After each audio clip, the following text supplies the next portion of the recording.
नमस्कार किसान भाइयों और बहनों, आपका स्वागत है एक खास बुलेटिन में। आज हम बात कर रहे हैं अरहर यानी तुर की खेती से जुड़े सबसे अहम समय की। ज्ञानपुर कृषि विभाग ने जिले के किसानों से अपील की है कि अरहर की बुवाई 15 जुलाई से पहले हर हाल में पूरी कर लें। जी हाँ, अगर आपने बुआई में देरी की तो पैदावार में 20 से 30% तक की गिरावट आ सकती है।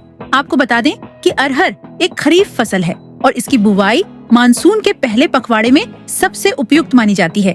इसके लिए मिट्टी में पर्याप्त नमी होना बेहद जरूरी है।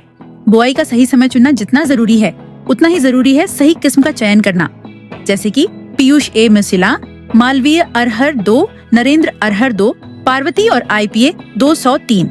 ये किस्में 240 से 260 दिनों में तैयार हो जाती हैं और रोगों के प्रति इनकी प्रतिरोधक क्षमता भी अच्छी होती है। अब जानते हैं बीज शोधन कैसे करें। मृदा जनित रोगों से बचाव के लिए 250 ग्राम ट्राइकोडर्मा या बाविस्टिन को 10 किलो बीज के साथ अच्छी तरह मिलाएं। बीजों को छांव में सुखाएं और फिर खेत में बुआई करें। इससे फसल रोग मुक्त रहेगी और पैदावार भी बढ़ेगी। अगर आप उचित दूरी, सही विधि और अच्छी किस्म का बीज इस्तेमाल करते हैं तो फसल फूलने के समय पाले और कीटों से भी सुरक्षित रहती है।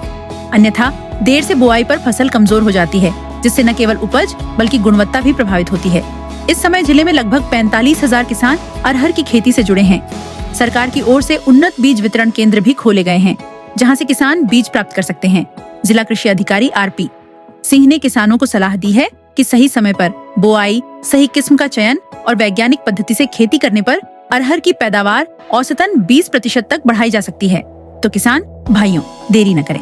जुलाई के पहले पखवाड़े में बुआई पूरी करें, उन्नत बीज अपनाएं और बम्पर पैदावार पाएं। खेती को बनाइए लाभ का सौदा और अपने परिवार की खुशहाली का जरिया। हम फिर हाजिर होंगे एक और जरूरी जानकारी के साथ। तब तक खेत से जुड़े रहिए और आगे बढ़ते रहिए। नमस्कार।